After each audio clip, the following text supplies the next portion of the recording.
Good afternoon. My name is Hank Kahn. I'm the Director of Professional Services here at ACG. And this afternoon, I'd like to give you a brief overview of the LTA-380 Teller Cash Recycler from ATEC. Oftentimes, we do this on Teams, and I think that the camera is really not good enough to show all the things I would like to show. So I want to try it this way on YouTube and see if that gets us and you really just a better view of the TCR. Let's get started. As we explain these TCRs, we like to separate them into three distinct parts. There's the vault section here below. There's what ATEC calls the CAM, or Customer Access Module, which is very similar to your two-pocket currency discriminator. Notes are input here on the CAM input. Notes are dispensed here on the CAM feeder. And any note that comes to this top area, which is called the reject, is a suspect note. Or maybe it's not money at all. Maybe it's a deposit slip that accidentally slipped into the stack of bills. At the top of this is the user interface part, which shows us several things. And let's start there. Right now, what you're looking at is an inventory of what's in the cassettes. It's a graphical representation of how full it is. And if you can see this screen, what you would see is that there's about maybe a quarter full of $100 bills and less than that, like an eighth of $5 bills. All the other cassettes have E's, which just mean empty.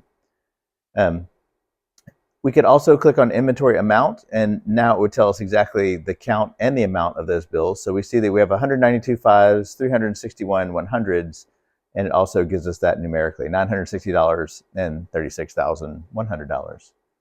Also on the front screen is a how-to page. We call this YouTube University.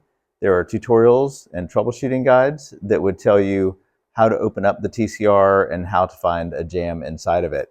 We'll do this a little bit later on in the video, similar to what they're showing here, so that you can have a look inside.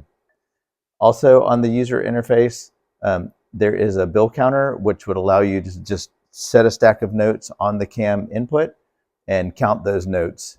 It's not quite as fast as a regular dedicated currency discriminator, but for a small stack of bills, it could be helpful.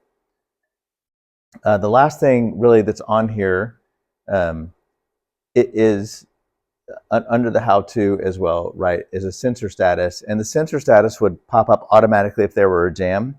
And if you can see this screen, like as I put my finger over a sensor, like you'll see the corresponding light would light up. So if I take it out and now put it in the CAM feeder, you see it here. And likewise, if I cover a sensor in the reject, you would see it up there.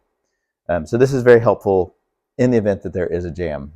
That is really all there is to this screen. In the event that there was an error, the screen would turn red. It would show you a video of how to access the area of where to clear the jam, and would also show you that sensor diagram showing you where the jam is. The benefits of the ATEC TCR, and I think what I'll do is I'll show you a data sheet a little bit later on so that it's easier to understand. But we have an 8-inch screen, which is the largest in the industry. The machine runs at 12 notes per second, which is the fastest in the industry. The LTA-380 holds the largest capacity of its size. We'll put some statistics up here in a minute. And it actually is the largest of the mid-range TCRs. It has a bigger brother, the LTA-450, which is the largest capacity with no qualifiers of any TCR on the market today. And really does exactly the same thing. It's one-to-one parts compatibility, the difference being that the LTA-450's cassettes are larger. The LTA-380 and 450 both offer a linear bill path, which means it is very straight, and the fewer turns and bends that you have, the fewer jams that you would expect to have, and that is true with the machine. And so I'd like to show you that bill path and just how easy it is to access that. So give me a second to reposition the camera, and I'll show you that. Okay, this is the LTA-380. It's racked out. Ours is sitting on casters, so it's about 5 inches higher than it would normally be without the casters. It is offered with a plinth or a platform that it stands on, which raises it to about 7 inches. So it makes it the same height, really, as an LTA-450. So as we said before, this is the CAM, the Customer Access Module, and it just, we actually like to say as we're teaching tellers how to interact with the machine, that most of these modules can be moved using a latch and handle approach. So to open up the cam, this is the latch and this is the handle, and we just tilt this cam forward. The name of the modules really aren't super important, but this is called the middle module. The middle module only has a handle, so we just lift up the handle and tilt it forward. In the back here, you'll find the temporary stacker. This is where notes go that during a dispense, there's something about them that the TCR isn't happy with, and so they go to storage here. They're counted. The machine always knows what's inside of it, and we can later dispense those and handle those appropriately, either during a self-audit or at any point during the day, actually. So we'll separate the temporary stacker, and the last thing that we'll do is we'll lift up this middle module. And so now really, you're looking at all three note paths. This is the upper bill path. This is where notes go as they're being dispensed. There are really no problems in this area at all. Like, we already have looked at these bills. They've been through the bill validator. We know that they're straight. We know that they're actual, good bills. We don't really find many problems up here in the upper bill path. This is the middle bill path. And what you're looking at here is where notes are deposited into the machine. They come through the middle bill path, they go through the sub-assembly, and then they hit the brains of the operation. So this is our bill validator. So the really great news is most jams that occur happen somewhere between, in this 2 feet between the cam input and the bill validator. So we're able to look in the bill validator. We're able to clean this with a microfiber cloth on a weekly basis. And easily see if there's anything wrong with the TCR here. There is a lower bill path which really feeds the cassettes directly, and it is underneath here, and it also has little diverters that you can pull down. I'm going to try to do that blind. Here's one. Hopefully you can see that on camera. And you would be able to look into that diverter if you needed to. Normally, that's what a technician would do. Putting the machine back together is as easy as it was to separate. We slide everything together, and that is the entirety of the bill path. There is no bill path in the safe at all. So if you were looking down this, all you would see was the slots in the top of the safe, which feed the cassettes. Moving on to the safe area, one more reposition of the camera, and we'll open that up and take a look. Possibly a weird camera angle to work with.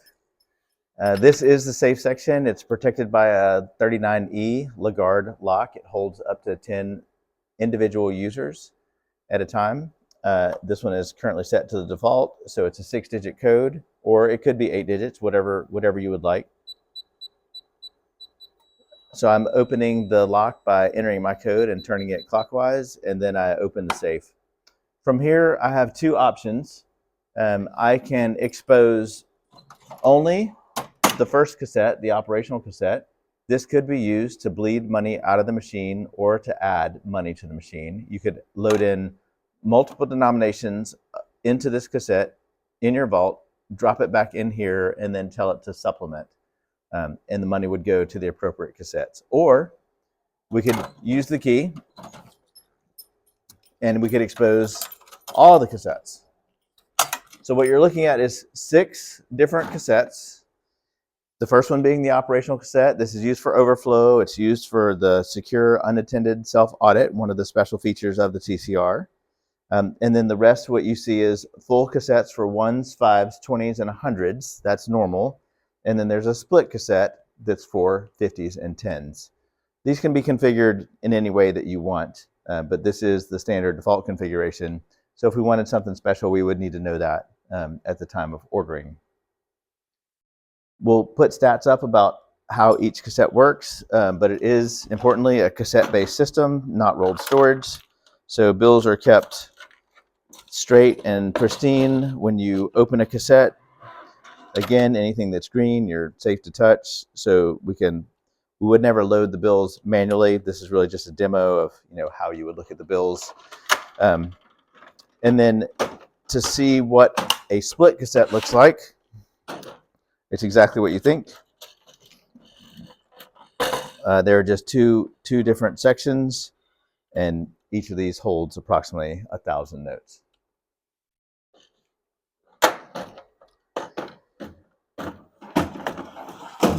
Importantly, the TCR can run without any of its cassettes. So if you, without one or any. So if you had a failed cassette, your one's cassette had failed, you'd just be able to take that out of the TCR, set it to the side, close the lower tray back in and lock the vault, and you would be able to run as normal. So you would be able to accept ones on deposit. You wouldn't be able to dispense them until you got your ones cassette fixed. You would do that out of your drawer, or in the case of fives and tens, you could denominate it would denominate that differently, knowing that it didn't have the one. So that is a really great feature. The system is not down. It's totally capable of running, without one or multiple cassettes in it. The cassettes don't need to be in any order. The cassettes are the source of truth. And the middleware or direct integration would pull that information straight from the cassettes. All right, that is a quick overview of the system. I will put some statistics up about how many notes each cassette holds, the speed of the system, and other statistics like that. I do want to take a second to talk about a few of the advanced features that the LTA-380 and 450 offer. One of those is the operational cassette, which forms or serves several functions. One, it's an overflow. If your 5s or 20s or any of the cassettes gets full, then any of those notes additional that you take will flow into the operational cassette. This doesn't slow down or stop the system in any way. The system continues to dispense those notes from the regular cassettes as it normally would, and you can take care of the overflow at some point in the future. We have a customer that has a drive-through that's across the parking lot. And so they will take the operational cassette out, go to the main bank, go into the vault, and load it with whatever bills that they want to put into the TCR, bring the operational cassette back, and just perform a supplement from the middleware. And then those bills go out of the operational cassette and into their appropriate cassettes. You could also do that in reverse. If you wanted to sell some notes to the main vault and you needed to walk somewhere and be more secure, you could bleed those notes off into the operational cassette, remove just the operational cassette, take it to the vault, and sell those notes back at that point.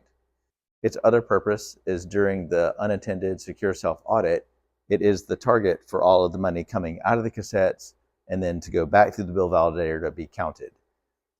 So when you do a self-audit, the operational cassette must be empty on the start.